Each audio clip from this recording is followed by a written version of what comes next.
Continue करते हैं अपना डिस्कशन। देखो ये वाला क्वेश्चन, देखो ऐसे क्वेश्चन जब भी आए ना, देखो इनमें हमेशा क्या करना चाहिए आपको, ये वाले ऑप्शंस पुट कर करके देख लो यहाँ पे, ठीक है। और वहाँ पे देख लो कि कोई पैटर्न बन रहा है कि नहीं बन रहा है। यहाँ से देखो, पहला मैंने ऑप्शन डाला, यहाँ पे डाला बी, ए, डी और यहाँ पे सी। अब यहाँ पे देखो मेरा दूसरा स्टेप क्या होगा कि मैं यहाँ पे ये देखूँ, देखो ये बी बी यहाँ पे वो हो रहा है रिपीट, यहाँ पे बी भी रिपीट हुआ, यहाँ भी बी भी रिपीट हुआ, फिर आगे ये डी और डी रिपीट हुआ और यहाँ पे सी और सी रिपीट हुआ। अब मेरे को ये देखना है कि क्या इनके बीच में कोई पैटर्न बन रहा है। मतलब देखो पहली चीज़ तो ये वाली जो चीज़ है, ये रिपीट जो हो रही है, इनमें कोई पैटर्न है क्या? इनमें कोई पैटर्न नहीं दिख रहा मेरे को। मतलब पहले बी के रिपीट हो रहे हैं, फिर बी के, फिर डी के, फिर सी के, इनमें कोई नहीं है।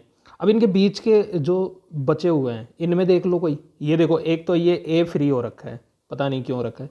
यहाँ पे देखो सी डी ए, पहले आया सी डी ए, फिर आया C D A B C, C D A B C, फिर आया A B, only A B, और फिर लास्ट में डी, यहाँ पे ए। क्या इनमें कोई भी आपको कॉमन, मतलब कोई भी रिलेशन दिख रहा है इनमें आपस में?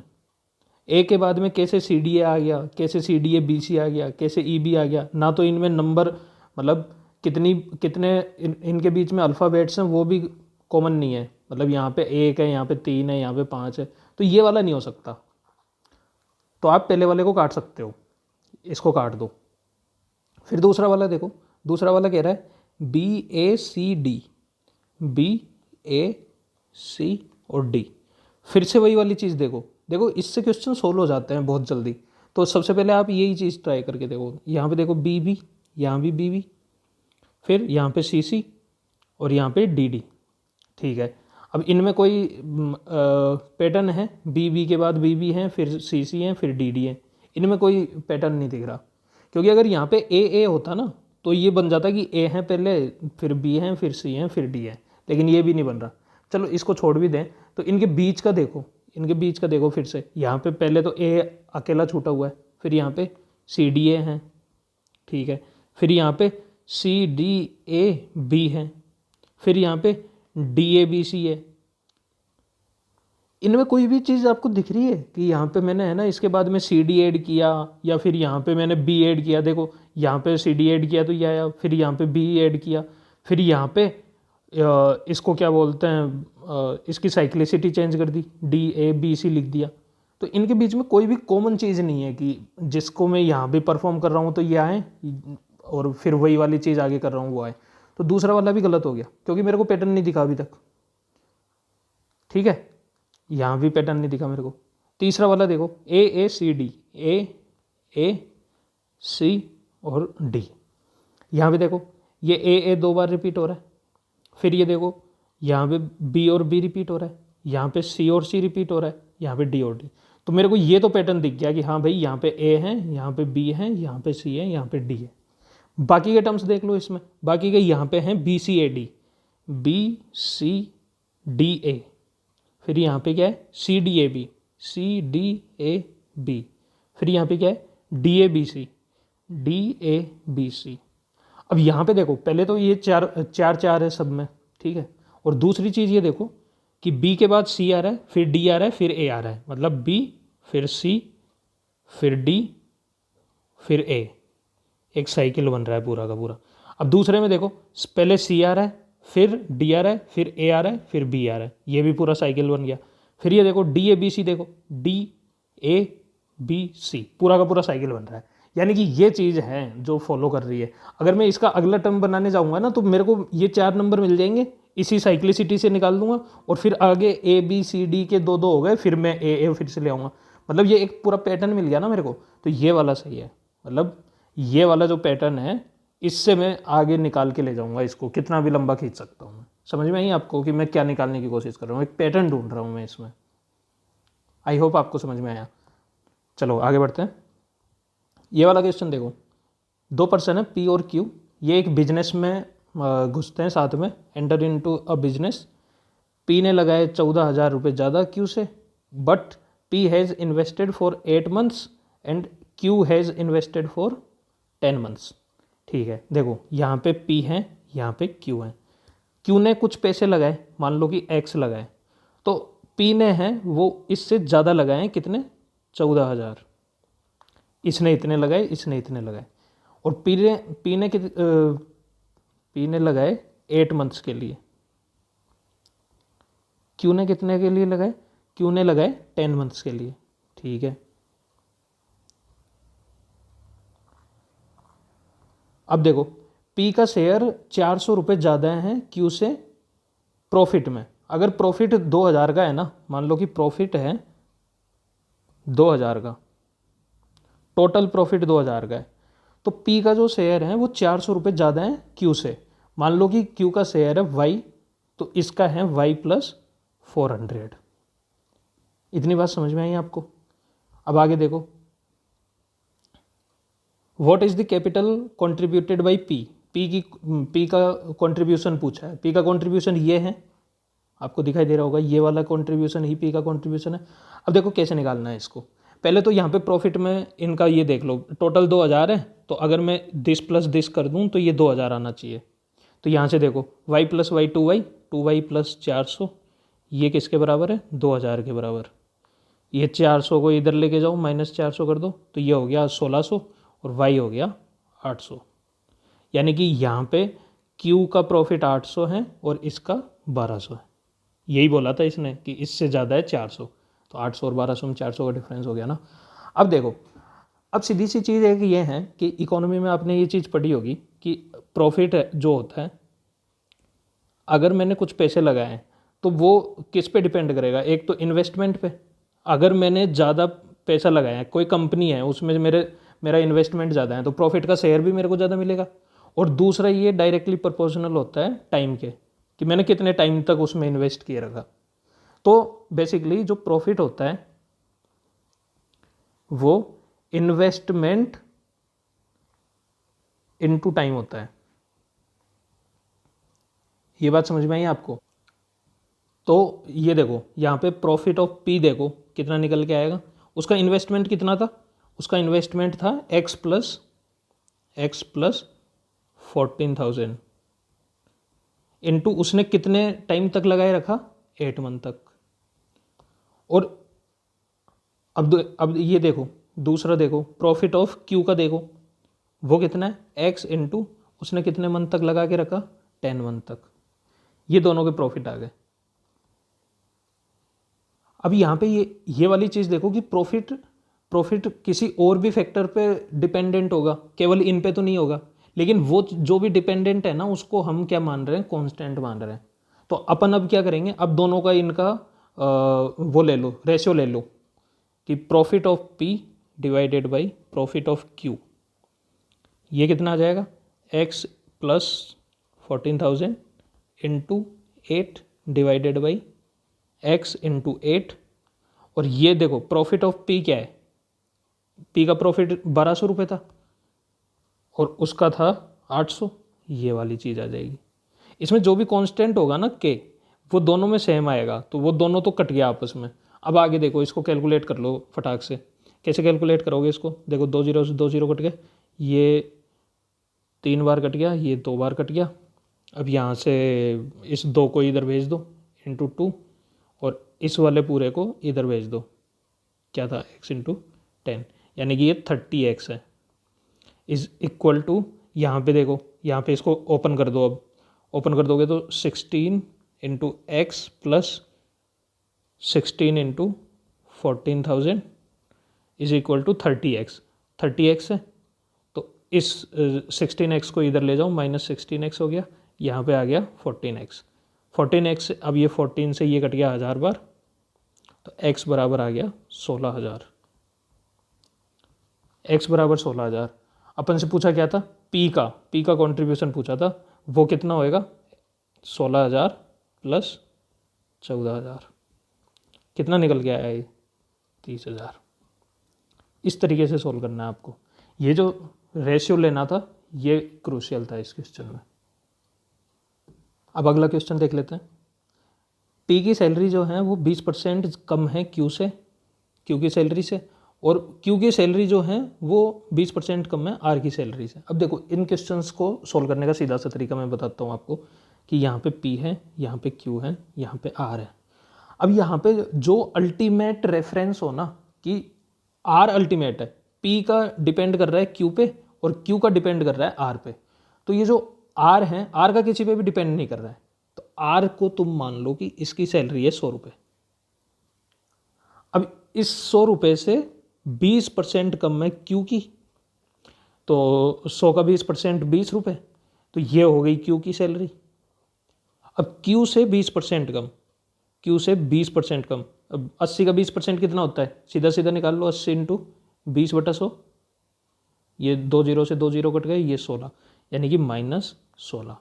80 में से 16 गए तो 64, यानी कि P की सैलरी 64 है, Q की सैलरी 80 है, R की सैलरी 100 है। अब इसने पूछा क्या है, by how much % is R salary more than P salary, मतलब ये वाली निकालनी है कि R की जो सैलरी है वो P की सैलरी से कितनी ज़्यादा है। अब यहाँ पे क्या पूछा है, मोर देन P सैलरी, मतलब P रेफरेंस है यहाँ पे, यानी कि टोटल ज़्यादा कितनी है, 100 - 64, यानी कि 36 ज़्यादा है। अब परसेंटेज किसके रेफरेंस में निकालना है, P के रेफरेंस में। उसने बोला है ना कि P से कितनी ज़्यादा है, तो रेफरेंस P की सैलरी नीचे रखो। नॉमिनेटर तो सब निकाल लेता है, डिनोमिनेटर में आपको ये चीज़ ध्यान में रखनी है कि अपन को P के रेफरेंस में देखना है। 64 इंटू 100, ये निकल के आएगा। अब इसको कैसे निकालेंगे, 4 से इसको काट दो, 4 से इसको काट दो, ये कट जाएगा 16 बार, ये कट जाएगा 9 बार, फिर से इसको ये कितना है 4, ये 25, ये निकल के आएगा 225 डिवाइडेड बाई 4। अब यहाँ से निकालो, 5 2 5 24 6.25%। अब देखो पॉइंट्स, ये पॉइंट्स में इन्होंने परसेंटेज दे रखे हैं, तो आपको कैलकुलेशन ये करनी पड़ेगी, लेकिन ये क्वेश्चन सिंपल था, आपसे होना चाहिए था। ठीक है, एक और क्वेश्चन देखते हैं। A number is mistakenly divided by 4 instead of multiplying by 4, what is the percentage change in the result due to this mistake. देखो इस साल परसेंटेज पे क्वेश्चंस ज़्यादा पूछे हैं, पिछले साल परसेंटेज पे एक भी क्वेश्चन नहीं था, 0 था, लेकिन इस बार PNC पे 0 थे। तो इसका मतलब क्या है कि क्या मैं PNC छोड़ सकता हूँ, क्या मैं परसेंटेज छोड़ सकता हूँ, दोनों ही नहीं छोड़ना है आपको, दोनों में से कुछ भी पूछा जा सकता है। ठीक है, ये वाला क्वेश्चन देखो, एक नंबर है, कोई भी नंबर हो सकता है XYZ। अब देखो ऐसे क्वेश्चन जब दिए हो ना, तो आप नंबर को X कभी मत मानो, आप उसको 100 मानो, क्योंकि किसी भी नंबर के लिए वो सेटिस्फाई कर जाएगा। समझ रहे हो आप मेरी बात को। मान लो कि ये नंबर 4 है, ये 100 है, अब इसको मिस्टेकनली डिवाइड कर दिया 4 से इंस्टेड ऑफ मल्टीप्लाइंग बाई 4। होना क्या चाहिए था, मल्टीप्लाई बाई 4, यानी कि 400 आना चाहिए था, लेकिन मैंने कर क्या दिया, मैंने डिवाइड बाई 4 कर दिया, यानी कि कितना आ गया मेरा 25। यही हुआ ना, 400 आना चाहिए था, 25 आया। तो इसने क्या बोला है कि what is the percentage change in the result due to this mistake. Percentage change क्या है, आना कितना चाहिए था 400। परसेंटेज चेंज निकालना है ना कि 400 से कितना डेविएट कर गया वो, अपना जो आंसर आया वो 400 आना चाहिए था, 25 आया। अब डेविएट कितना किया, 400 माइनस 25, बस सिंपल, एक स्टेप में आंसर आ रहा है इसका। यह आ गया 375 डिवाइडेड बाई 400 इंटू 100। ये 2 जीरो से 2 जीरो कट गए, 4 से डिवाइड कर दो, 4 से डिवाइड करोगे तो 9, फिर 3 और 36 15, यानी कि 3.7 और 5, यही आएगा। यस, आपको इसमें कुछ करना ही नहीं था इसके अलावा। अब आगे का क्वेश्चन देख लो। आगे का क्वेश्चन क्या कह रहा है, in an examination 80% of students passed in English, English में 80% पास हुए, 70% of students passed in Hindi, 15% failed in both the subjects. What is the percentage of students who failed in only one subject, यानी कि एक में पास और एक में फेल हो गया हो, ओनली वन सब्जेक्ट की बात हो रही है।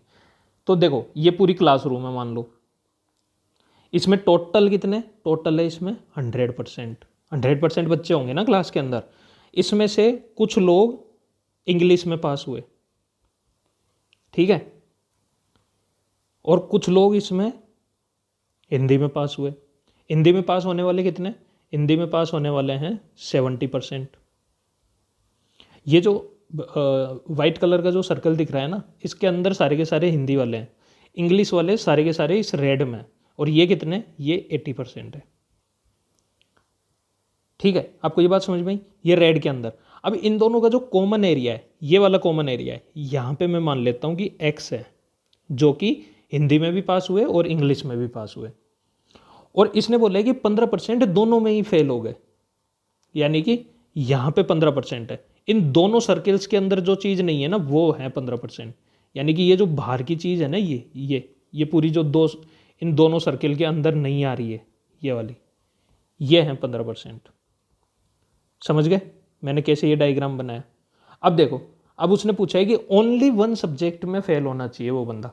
अब ठीक है, पहले एक्स की वैल्यू निकालते हैं। एक्स की वैल्यू कैसे निकालेंगे? देखो, ये टोटल है 80, रेड वाला पूरा का पूरा 80 आया, फिर वाइट वाला आ गया 70।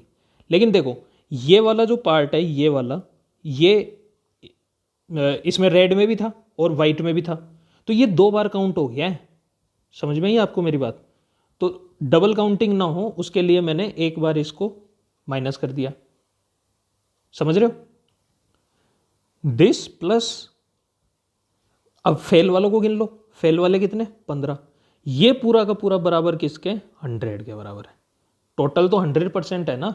100% में से 80 इंग्लिश में, 70 हिंदी में, 15 फेल हुए वो, और ये एक्स जो है वो डबल काउंट हो गया था, इसलिए मैंने ऐड किया। क्या मैं यहाँ से एक्स की वैल्यू निकाल सकता हूँ? यस। 80 और 70 ये हो गए 150। 150 इसमें से 100 माइनस कर दो, 50। 50 और 15 65। यानी कि ये जो x है ये निकल के आ गया 65।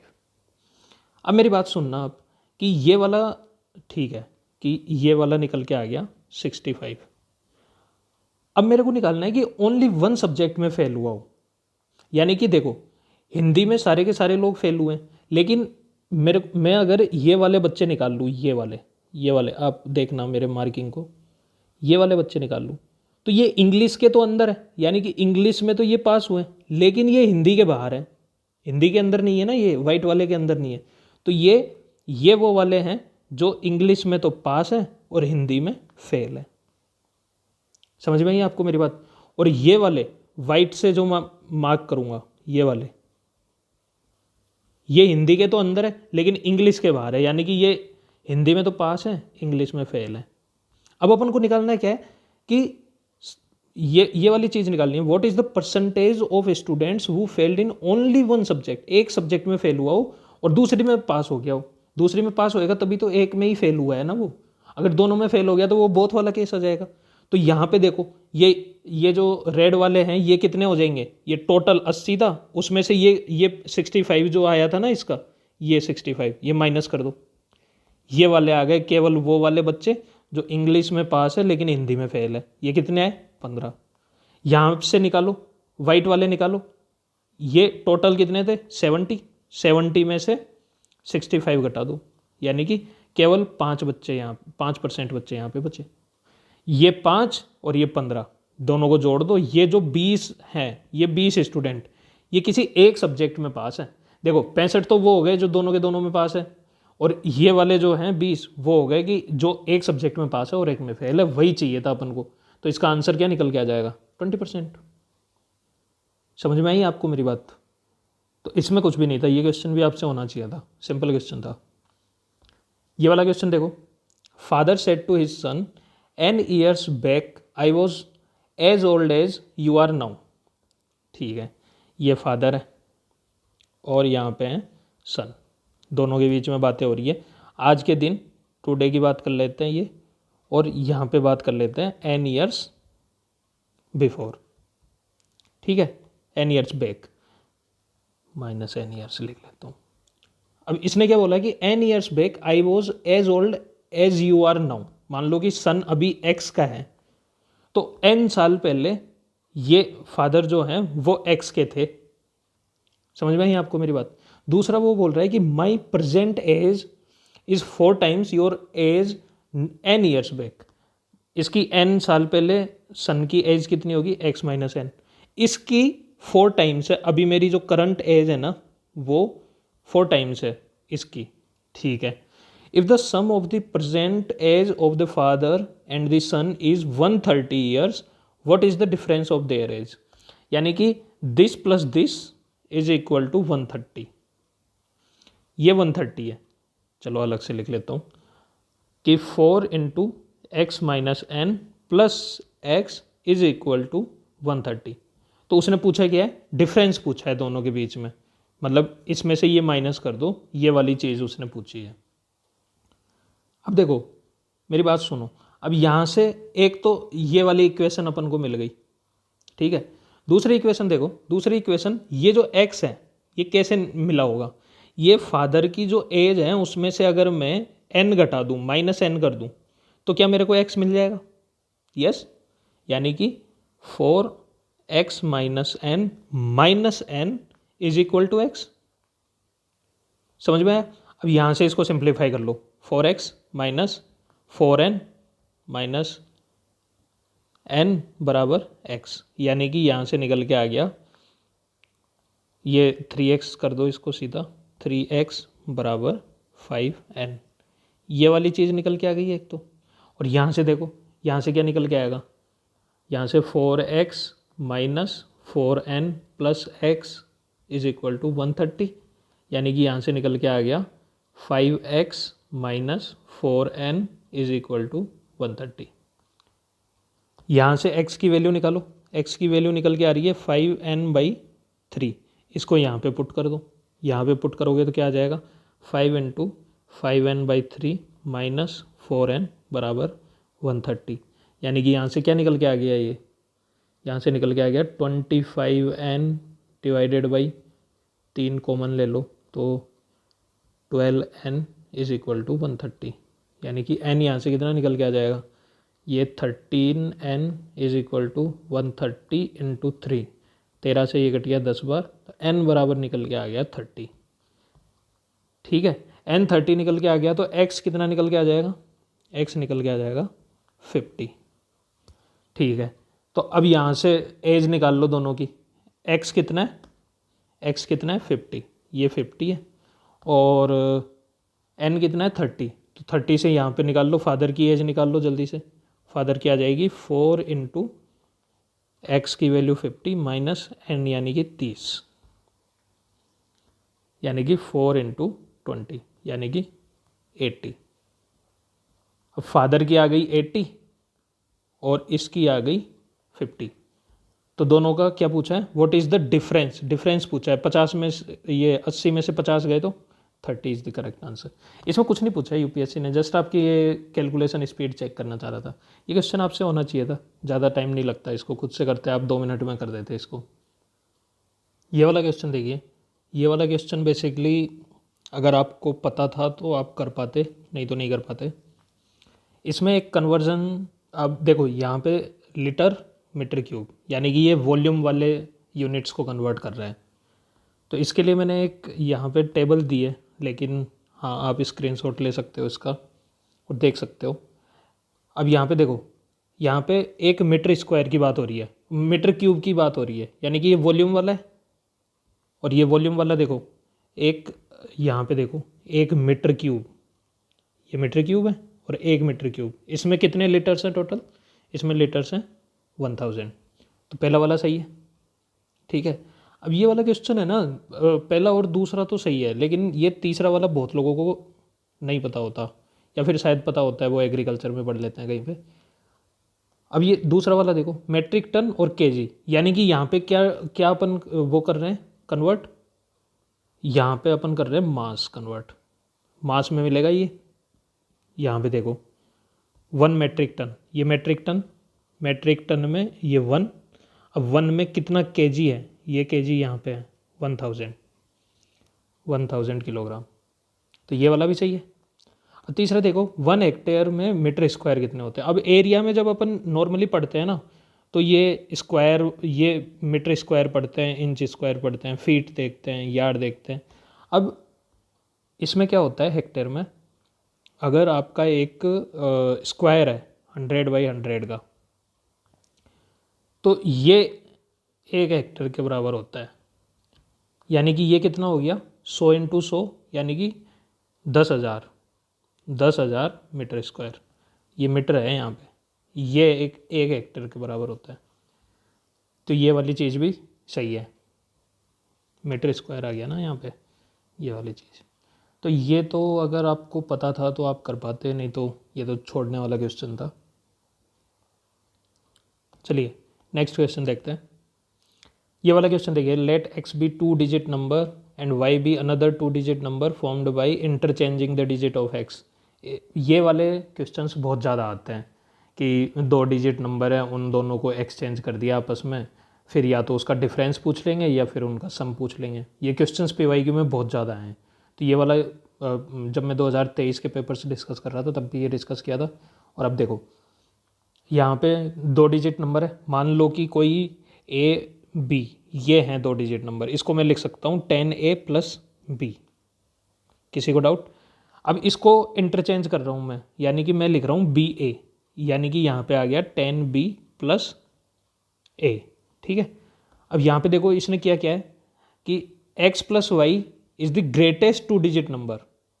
x प्लस वाई करो, ये x था और ये y है, इसको x प्लस वाई निकालो, x प्लस वाई इन दोनों को जोड़ो, दिस प्लस दिस, इसको जोड़ा हमने तो क्या आया 10A plus B plus 10B plus A में A जोड़ दो तो ये आ गया 11A प्लस 11B, यानी कि ये निकल के आ गया 11 इंटू A प्लस B। अब इसने बोला क्या है कि ये जो x प्लस वाई है ना, ये ग्रेटेस्ट 2 डिजिट नंबर है। अब यहाँ पे देखो 11 इंटू अब ग्रेटेस्ट 2 डिजिट नंबर 99 है, ये कैसे आएगा? 11 इंटू 9 करूँगा तब जाके आएगा ना ये यहाँ पे। अब इसने यही पूछा है कि what is the number of possible values of x की क्या वैल्यूज़ पॉसिबल है। अब देखो यहाँ पे मैं कितने तरीक़ों से ये a प्लस बी को 9 बना सकता हूँ, ये देखना है मेरे को। कुल मिला के a प्लस बी को 9 बनाना है मेरे को, और यही मेरे को पूरे मेथड्स कैलकुलेट करने हैं इसके।